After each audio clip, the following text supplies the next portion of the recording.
दोस्तों नमस्कार।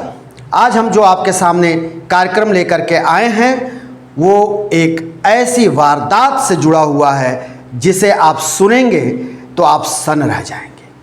आपको समझ नहीं आएगा कि वो परिवार जिस परिवार में कुछ 6 घंटे पहले रौनक था, नाच गाने हो रहे थे, भोज हो रहा था, उसी घर में जैसे ही रात की अंधेरी आधी रात हुई, लोग नींद के आगोश में थे, उसी वक्त उसी घर के एक व्यक्ति पर ऐसा खून सवार हुआ, ऐसे उसके अंदर वो खूनी खेल खेलने के लिए उतावला हो गया और उठा लिया हाथ में एक फावड़ा, और उस फावड़े से 1 2 3 4 नहीं, पूरे 5 लोगों को मौत के घाट उतार दिया। और अंत में खुद को भी उसने गोली मारकर खुदकुशी कर ली। जी हाँ, ये मामला है मैनपुरी जिले के अरसारा गांव का। अरसारा गांव के निवासी सुभाष यादव ने अपने छोटे बेटे की शादी यानी सोनू यादव की शादी की बारात लेकर सेहरा बांधकर बेटे के सिर पर वो इटावा जिला के गंगापुर गए और गंगापुर से लाल जोड़े में बहू की विदाई कराकर घर लौटे।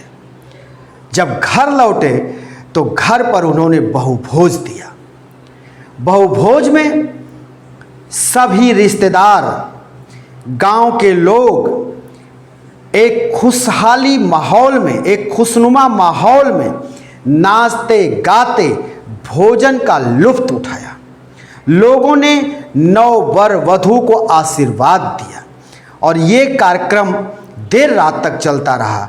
और जैसे ही सभी आगंतुक अपने घर को रवाना हुए और यहाँ भी सभी सदस्य भोजन करने के बाद, कार्यक्रम के बाद जब वो सोने चले गए तो उसी घर के यानी दूल्हे के बड़े भाई के सिर पर ऐसा खून सवार हुआ, उसके अंदर हैवानियत जाग गई।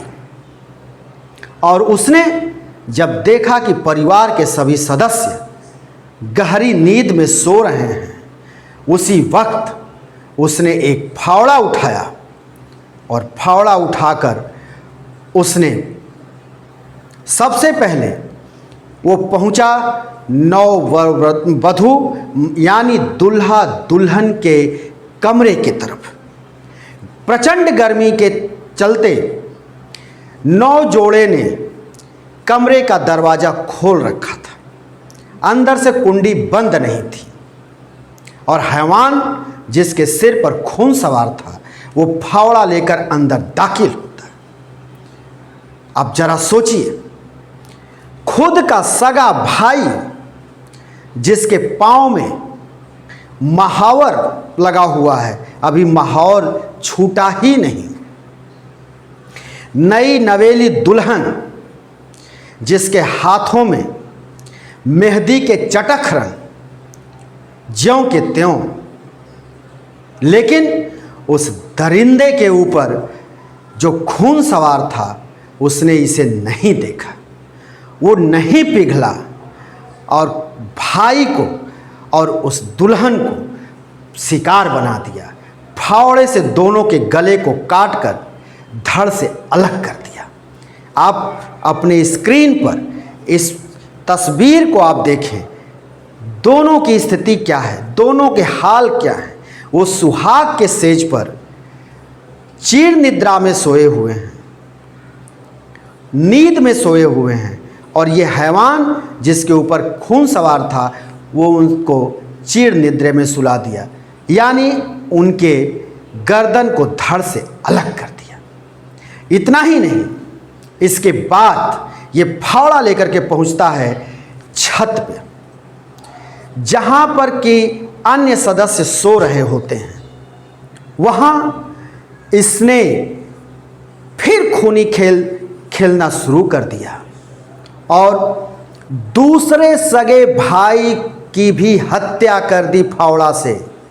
उसके बाद बहनोई को मार डाला, फिर भी ये रुका नहीं और अपने दोस्त को भी इसने शिकार बना दिया। इसके बाद ये फावड़ा लेकर नीचे उतरा और अपनी पत्नी और मामी को भी मारने के लिए जब आगे बढ़ा तो तब तक घर में चीख पुकार पड़ने लगी थी, लोग उठ जग गए थे और इसने दोनों के ऊपर फावड़े से वार किया, जिससे मामी और इसकी पत्नी बुरी तरह से घायल हो गई, लहूलुहान होकर गिर गई। ऐसी स्थिति देखकर और परिजन के जागरण को देखकर जब लोग इसके तरफ दौड़े तो इसके पास एक देसी तमंचा था और इसने खुद की गनपटी में गोली मारकर खुदकुशी कर ली। ये खबर आपको हिला देगी।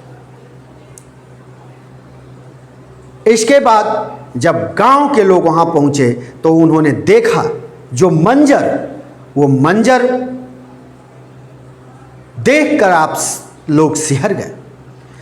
पूरे घर में छत से लेकर आंगन तक और 9 जोड़ों के कमरे तक केवल खून ही खून, सबके पांव खून से लथपथ हो रहे थे। चारों तरफ खून थे, लोग चिघाड़ रहे थे। इस हैरत अंगेज वारदात को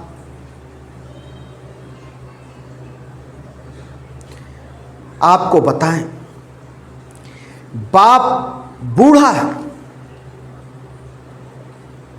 जिसका नाम सुभाष यादव, उसको तो मानो काठ मार गया था, पत्थर बन गया था, बूत के तरह से वो सिर्फ बैठा रहा।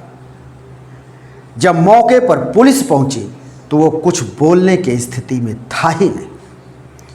उसका सिर्फ इतना कहना था कि ये बड़ा बेटा पहले ये एक फोटो स्टेट की दुकान चलाता था, जिसमें इसको कुछ घाटा हुआ, घर वालों से पैसा मांगता था, लड़ाई करता था, घर वाले इसको पैसे नहीं दिए थे, लेकिन इस शादी को लेकर इसके अंदर कहीं से किसी तरह की व्यथा नहीं दिखाई दी, क्रोध नहीं दिखाई दिया। ये पूरे शादी के दौरान लोगों के साथ खुश था, लोगों के साथ मिलकर हर कार्य में हाथ बटा रहा था। किसी को इसकी भनक नहीं लगी कि इसके मंसूबे इतने खतरनाक हो जाएंगे कि एक के बाद एक 5 लोगों को नींद की, 5 लोगों को मौत की नींद सुला देगा और खुद को गोली मारकर खुदकुशी कर लेगा। दोस्तों, इस मंजर को जिसने देखा, जिसने सुना या जिसने किसी भी मीडिया के माध्यम से उस तक अगर ये खबर पहुंची तो वह स्तब्ध था कि आखिर ऐसी घटना कैसे हो गई। ये बहुत ही एक सोचनी बात कि आखिर इतनी बड़ी घटना जो हुई, उसके बाद उस गांव में, उस घर में क्या गुजर रही होगी। तो दोस्तों, हम फिर किसी नए वीडियो के साथ आपके सामने हाजिर होंगे। तब तक के लिए शिवमूर्ति दुबे को दीजिए इजाज़त।